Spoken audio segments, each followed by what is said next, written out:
Hello everyone, welcome to my YouTube channel. I am advocate Deepak Kumar. आज हम बात करेंगे कि एआईबी एग्ज़ाम के ओएमआर शीट के मिस्टेक के बारे में। एआईबी एग्ज़ाम की रिगार्डिंग मेरे पास बहुत से बच्चों के मैसेजेस आ रहे थे कि हमने ओएमआर में ये सारी मिस्टेक कर दी है सर। तो ये वीडियो उसी के रिगार्डिंग है। तो क्या मेरा फॉर्म रिजेक्ट हो जाएगा, बच्चे ये पूछ रहे हैं। तो इस वीडियो में बहुत सारे कैंडिडेट के जो कन्फ्यूजन है वो दूर होने वाले हैं। आपको पता चलेगा कि जो आपकी मिस्टेक है, क्या आपका फॉर्म, आपकी ओमार शीट में जो मिस्टेक है उसके अकॉर्डिंग रिजेक्ट हो रही है या फिर नहीं होगी। ये आप इस वीडियो में आपको पता चलेगा। लेकिन उससे पहले अगर आप चैनल पर नए हैं तो don't forget to subscribe my channel and press the bell icon to get the all latest notification regarding AIB exam and law informations and judicial exams and practical advocate tips. And so let's get started the video. आप सभी advocate हैं ये और बनने जा रहे हैं या फिर आप लोग एडवोकेट्स हैं, तो कुछ बेसिक गलतियां आपसे एक्सेप्ट नहीं की जा सकती हैं। और बीसीआई भी ये आपसे अपेक्षा करता है कि ये छोटी मोटी बेसिक गलतियां जो हैं, जो कि आपको इंस्ट्रक्शन दी गई हैं, you are the law graduate और आपने इतने अलग अलग यूनिवर्सिटी से अलग अलग लेवल पे आपने पढ़ाई करके आए हैं, तो आपसे बेसिक अंडरस्टैंडिंग तो बीसीआई आपसे करती है कि वो आपसे छोटी मोटी गलतियां ना हो। ये गलतियां आप ना करें, इसलिए एग्ज़ाम से पहले और एग्ज़ाम के दौरान और एग्ज़ाम जब आप जिस दिन देने जाते हैं तो आपके क्वेश्चन पेपर और आपके आंसर जो ओएमआर शीट की मिलती है उसमें भी, आपके आंसर शीट में भी वो इंस्ट्रक्शन लिखे होते हैं, जिसे आपको सावधानी पूर्वक पढ़ना होता है, फिर जाकर के आपको अपना आंसर सॉल्व करना होता है। ये सारे इंस्ट्रक्शन बहुत ही थॉरली डीपली आपको पढ़ने चाहिए, समझने चाहिए, क्योंकि एक गलती आपका पूरा पेपर ख़राब कर सकती है। तो आइए समझते हैं कि वो क्या क्या गलतियां हैं जिस पे आपको जो है रिलैक्सेशन मिलेगा या फिर नहीं मिलेगा। तो आप जानते हैं कि AIB 19 की जो ओमार शीट है उसमें दो प्रकार की ओमार शीट है। एक प्राइमरी ओमार शीट है और एक सेकेंडरी ओमार शीट है। जैसा कि आप देख पा रहे हैं यहाँ पे, ये प्राइमरी ओमार शीट होती है, एक सेकेंडरी ओमार शीट होती है। प्राइमरी ओमार शीट जो होती है वो बीसीआई की कॉपी होती है, इसे इन्विजिलेटर अपने वापस ले लेता है। और एक कॉपी होती है सेकेंडरी कॉपी, जो कैंडिडेट कॉपी होती है, जिसे कैंडिडेट अपने साथ ले जाता है। तो आप जानते हैं कि हर एग्ज़ाम में, ये सिर्फ AIB एग्ज़ाम नहीं, हर एग्ज़ाम में हमेशा दो दो कॉपी ओमार शीट की होती है, ताकि कभी कोई विवाद होने होने पर आप अपना क्लेम फैक्ट और ओमार शीट के साथ कर सकें। इसलिए एक कॉपी कैंडिडेट को दी जाती है और उसी कार्बन कॉपी से आप अपने आंसर की आप मैच करते हैं कि आपने कितने स्कोर किया है। उसी आंसर की से आप उसी आंसर शीट से आप मैच करते हैं। तो आइए समझते हैं कि वो कौन सी मिस्टेक्स हैं जो आपने प्राइमरी ओमार शीट में की है। क्या उसमें आपको रिलैक्सेशन मिलेगा या फिर ये नहीं मिलेगा। आइए हम उस पर बात करते हैं। तो प्राइमरी मिस्टेक्स के बारे में जो आपने की है, उस पर जो बच्चों के जो लगातार क्वेश्चंस आ रहे हैं कि सर हमने ये गलती की है, ये गलती की है, तो उसके रिगार्डिंग उनको रिलैक्सेशन मिलेगा कि नहीं मिलेगा। तो जो पहला कोड है, जो पहला चीज़ है, वो सेंटर कोड। सेंटर कोड अगर आपने नहीं भरा है या फिर आपने ये गलती से उसे भूल गए हैं, तो ये कोई बहुत बड़ी मिस्टेक नहीं है। इसे ये कंसिडरेबल है और इसमें आपको रिलैक्सेशन मिलेगा। तो इसमें आप बहुत ज़्यादा परेशान होने की ज़रूरत नहीं है। जो बच्चे मैसेज कर रहे हैं तो वो बिल्कुल भी परेशान ना हो कि उनका सेंटर कोड छूट गया है। तो इस चीज़ के लिए भी आप बिल्कुल निश्चिंत रहें। दूसरा, AIB रोल नंबर। और तीसरा है क्वेश्चन बुकलेट सेट कोड। ये दो चीज़ बेहद ज़रूरी दोस्त, ये बहुत ही इंपॉर्टेंट पॉइंट है। ये दोनों important point, AIB roll number और क्वेश्चन बुकलेट सेट कोड, ये दो बहुत ही अहम बिंदु हैं। इस पे आपको विशेषकर ध्यान देना होगा, है ना। तो और अभी इस पे हम बात करेंगे आगे भी। चौथा है लैंग्वेज। लैंग्वेज की भी कोई दिक्कत नहीं, आपने हिंदी इंग्लिश कोई भी लैंग्वेज हो तो उससे भी कोई इशू होने वाला नहीं है आपका, बहुत ज़्यादा परेशानी की बात नहीं है। चौथी चीज़ है, पांचवी चीज़ है क्वेश्चन बुकलेट नंबर और आंसर सीट नंबर। ये देख पा रहे हैं आप। तो ये मैटर नहीं करेगा, क्योंकि बहुत सारे छात्रों का मैसेज आ रहा है कि सर क्वेश्चन बुकलेट नंबर कुछ था और आंसर सीट नंबर कुछ थी, तो उसमें बहुत सारा डिफरेंस था। वो बहुत ज़्यादा परेशान है इस चीज़ को लेकर के कि क्या हमने गलत आंसर सीट ले ली थी। क्वेश्चन बुकलेट कुछ और था, आंसर शीट उनको गलत मिल गई थी इन्विजिलेटर द्वारा। तो ये सारी चीज़ों के लिए आप बिल्कुल परेशान ना रहें। ये सारी चीज़ें हल्की फुल्की, ये छोटी माइनर चीज़ें हैं। जहाँ पे आपका जैसे सीरियल नंबर 246 है तो कहीं पे 248 है, तो ये कोई बहुत बड़ी चीज़ नहीं है। आप इन सारी चीज़ों के लिए बिल्कुल परेशान ना हो। ये मैटर नहीं करेगा, ये कोई इशू की बात नहीं है, इसमें आप टेंशन मत लीजिए। जैसे कि बच्चों के मैसेज आ रहे थे, इसमें आप बिल्कुल भी परेशानी की बात नहीं है, आप टेंशन बिल्कुल मत लीजिए। फिर आगे बढ़ते हैं आंसर। तो आइए हम बात करते हैं अब अपने अगली चीज़ पे, जो है कि आपकी आंसर बबल फिलिंग। तो आंसर बबल फिलिंग में आप जानते हैं कि आपको 4 कॉलम दिए रहते हैं वहाँ पे। आपको यहाँ पे एक एक जो है जो भी आंसर होते हैं आपको वहाँ पे उस पे काला करना होता है, आपको बबल फिल करनी होती है।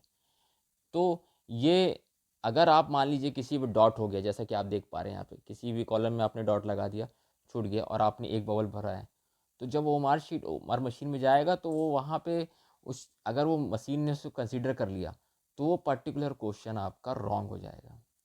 आप अगर ये करते हैं तो वो आपका आपका पूरा पेपर आपका कैंसिल नहीं होने वाला है, रिजेक्ट नहीं होने वाला है। उससे वो पर्टिकुलर क्वेश्चन, जिस भी क्वेश्चन में आपने अगर डॉट लगाया है या गलती से, तो वो सिर्फ पर्टिकुलर क्वेश्चन आपका रिजेक्ट होगा, ना कि आपका पूरा पेपर रिजेक्ट होने वाला है। तो जो भी बच्चे इसके रिगार्डिंग क्वेश्चन पूछ रहे थे, वो बिल्कुल बेफिक्र रहें, उनका कहीं से भी पेपर उनका रिजेक्ट नहीं होने वाला है, डोंट वरी।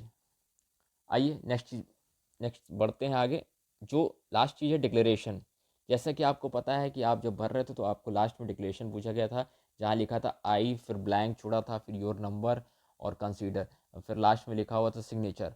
तो कुछ बच्चों ने अपने नाम की जगह नाम की जगह साइन कर दिया है, या तो ये सारी चीज़ें बहुत बड़ी बात नहीं है, ये कोई बहुत बड़ी मिस्टेक नहीं है। इसको बीसीआई वाले कंसिडर करेंगे, वहाँ की जो जो कमेटी है उस चीज़ को कंसिडर करेगी। ये छोटी मोटी बातें हैं, इन सब चीज़ों के लिए आप बिल्कुल ही परेशान ना हो, है ना। तो आइए बढ़ते हैं आगे। देखिए आपको कुछ इंस्ट्रक्शन दी गई थी वहाँ पे, आपको जैसे देख पा रहे होंगे इंस्ट्रक्शन वहाँ पे, यहाँ तो इंस्ट्रक्शन आपको दी गई थी, तो इंस्ट्रक्शन पे आपको वहाँ पे साफ साफ चीज़ें वहाँ पे मेंशन की हुई थी आपको, कि जो ब्लू बॉल पेन है, आपको वहाँ पे ब्लू बॉल पेन से ही आपको जो है उसका यूज़ करना है, ना कि आपको जेल पेन का यूज़ करना है। तो जो ओमार मशीन है वो हमेशा जो है बॉल पेन को ही वो करती है, रीड करती है, वो जेल पेन को रीड नहीं करती है। यहाँ पे आपने साफ साफ देखिए, आपको लिखा हुआ है, देख पा रहे हैं आप यहाँ पे। तो देखिए यहाँ पे लिखा हुआ है साफ साफ चीज़ें। और यहाँ पे देखिए कि किसी भी तरीके से आप यहाँ पे पेंसिल का यूज नहीं कर सकते। पूरा का पूरा अगर आप पेपर आप जिस करेंगे तो आप कहीं पे भी आप पेंसिल का यूज़ नहीं कर सकते। तो आप ये समझ लीजिए कि पूरा का पूरा पेपर आपको एक ही पेन से देना है, चाहे वो ब्लू बॉल पेन हो, चाहे वो ब्लैक बॉल पेन हो, है ना। Don't use gel pen, only ball pen, black या ब्लू। तो इसके बाद आप इरेज़र का यूज़ स्ट्रिक्टली प्रोहिबिटेड है। वहाँ पे आप वाइटनर स्टिक अगर आपने लगा भी दिया है तो ये बहुत बड़ी इशू नहीं होगा, इसके हिसाब से आप पेपर रिजेक्ट नहीं होने वाला है। लेकिन आप ये मान के चलिए कि जो आप ये आपका जो अगर आप ब्लू बॉल पेन से अगर आप नहीं कर रहे हैं, या ब्लैक बॉल पेन से आप नहीं कर रहे हैं, तो आपका पेपर बहुत ज़्यादा हाईली चांसेस है कि आपका पेपर रिजेक्ट हो जाए, आपकी वो मार्कशीट कंसीडर ना की जाए, क्योंकि वो मशीन रीड ही नहीं कर पाएगी। तो हो सकता है कि वो वो आपका वो मार्कशीट रिजेक्ट हो सकती है। क्योंकि आपसे एक्सपेक्टेशन है, आप क्योंकि आप इतने ग्रेजुएट हैं, आप लॉ ग्रेजुएट हैं, तो आपसे ये छोटी मोटी बातों की एक्सपेक्टेशन तो की जा सकती है कि आप छोटी मोटी चीज़ों को आप बिल्कुल भी आप एकदम अवेयर होकर के आप पेपर देने जाएं। बीसीआई आपसे बिल्कुल भी ये गलती एक्सपेक्ट नहीं कर सकता है कि आप इस तरह की बड़ी से बड़ी गलती कर सकते हैं पेपर में, है ना। तो यहाँ पे देखिए ये लिखा हुआ है कि kindly fill your roll number and question number sheet. यहाँ पे देखिए kindly fill your roll number and question booklet set code. ये बहुत इंपॉर्टेंट चीज़ है दोस्तों। यहाँ पे आप जो देख पा रहे हैं, जिसको मैंने आपने दिखाया था मैंने आगे, ये वही चीज़ है कि आप इसको बिल्कुल भी गलती नहीं कर सकते। ये आपकी सबसे बड़ी मिस्टेक हो सकती है अगर आप रोल नंबर अपना डालने में गलती कर देते हैं। या फिर अपना क्वेश्चन बुकलेट सेट डालने में गलती कर देते हैं, तो वो ओमार सीट समझ ही नहीं पाएगी कि आपने किस सेट कोड को आपने सॉल्व किया है। तो ये बहुत बड़ी मिस्टेक हो सकती है, आप इसको कभी ना करें। अगर इसके रिगार्डिंग आपने कोई गलती की है तो आप बिल्कुल भी आप हो सकता है कि आपके जो ये पेपर हो सकता है आपका जो है पेपर आपका रिजेक्ट हो जाए, या हो सकता है कि आगे चल के कंसीडर किया जाए या नहीं किया जाए, लेकिन बहुत ज़्यादा हाईली चांसेस है कि आपका पेपर रिजेक्ट हो सकता है, आपका फॉर्म रिजेक्ट हो सकता है। तो ये बहुत बड़ी गलती है। रोल नंबर में गलती है तो बहुत बड़ी ब्लंडर कर दिया है आपने, अगर ये चीज़ की है तो चांस है कि आपका पूरा पेपर जो है रिजेक्ट हो सकता है। कहीं भी हो सकता है कि आपको आगे चल के थोड़ा बहुत रिलैक्सेशन मिल जाए, लेकिन इसकी बहुत कम चांसेस है। लेकिन आगे चलकर अगर इसके रिगार्डिंग हम बात करते हैं कि कहाँ पे कब किस समय आपको जो है रिलैक्सेशन बच्चों को मिला था, उसके अकॉर्डिंग भी हम बात कर लेंगे अभी।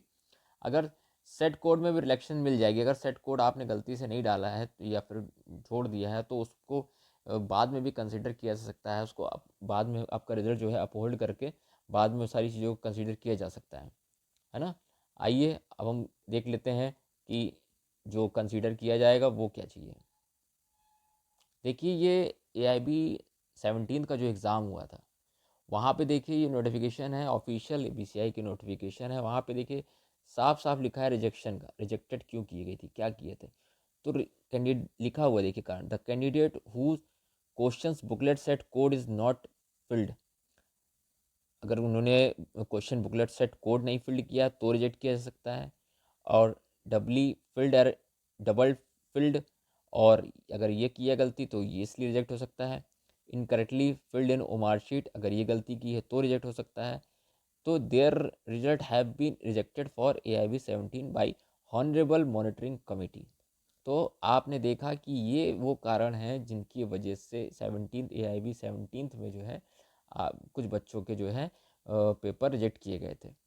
तो आइए समझते हैं। लेकिन इसके बाद भी जब ये बहुत सारे मैक्सिमम बच्चों के जब ये मैसेजेस जा रहे थे BCI को, मेल जा रहे थे कि सर हमने ऐसी गलती की है, तो जब नंबर ऑफ़ स्टूडेंट की जब संख्या बहुत ज़्यादा थी तो BCI ने और जो ऑनरेबल कमेटी है उन्होंने कंसीडर किया, और फिर उसके बाद एक नया नोटिफिकेशन जारी किया जिसमें लिखा हुआ था important notification for QP set code missing candidates. जिन भी बच्चों ने, कैंडिडेट ने अपने सेट कोड नहीं डाले तो उसके रिगार्डिंग एक नोटिफिकेशन जारी किया गया। उसमें लिखा गया, dear candidate, as per direction of honourable committee the result of AIB 17 of all the candidates who have negligently omitted to fill up their set code in their OMR answer sheet, their result has been emailed to the registered email ID। तो उन्होंने बता दिया कि जिन भी छात्रों के साथ ये, जिन भी कैंडिडेट के साथ ये गलती की है जिन्होंने, तो उनको उनके पर्सनल ईमेल पे, उनके पर्सनल यूज़र नेम पे और उनके ID पे रिज़ल्ट दे दिया गया था। रिज़ल्ट चाहे जो भी हो, अगर वो उनके पेपर अच्छे थे तो वो रिज़ल्ट पास हो गए थे, या फिर अगर फेल थे तो फेल थे। जो भी रिज़ल्ट था पास या फेल, उनको उनके पर्टिकुलर ईमेल पे उनको भेज दिया गया था आंसर BCI द्वारा। तो ये वो चीज़ें हैं कि जिस पे BCI ने कंसीडर किया कुछ बच्चों को, और ये चीज़ें उनको कंसीडर करनी चाहिए थी। तो ये छोटी मोटी मिस्टेक है, अगर इसको अगर BCI देखता है कि हाँ इसको कंसीडर, चूँकि ये ऑल इंडिया बार जो है ये पैन इंडिया एग्ज़ाम है, तो इसमें BCI हो सकता है कंसीडर करे आप लोगों की छोटी मोटी गलतियों को। लेकिन आपसे अपेक्षा की जाती है कि अगर आप ये इतना बड़ा एग्ज़ाम दे रहे हैं जहाँ पे आप एडवोकेट बनने जा रहे हैं, तो आपसे एक्सपेक्ट किया जाता है कि आप ऐसी छोटी मोटी मिस्टेक ना करें। तो आगे देखते हैं कि इसमें BCI द्वारा रिज़ल्ट आने पे फिर उसके बाद क्या कंसीडर किया जाता है, कैसी चीज़ों को, तो क्या होता है इस पे हम आगे बात कर लेंगे जैसा भी होगा। लेकिन जो भी बच्चों के जो भी मैसेजेस आ रहे थे, तो आई होप उनके सारे डाउट क्लियर हो चुके होंगे।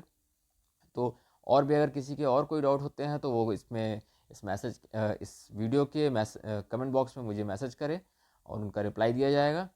This is all about the video. Thank you.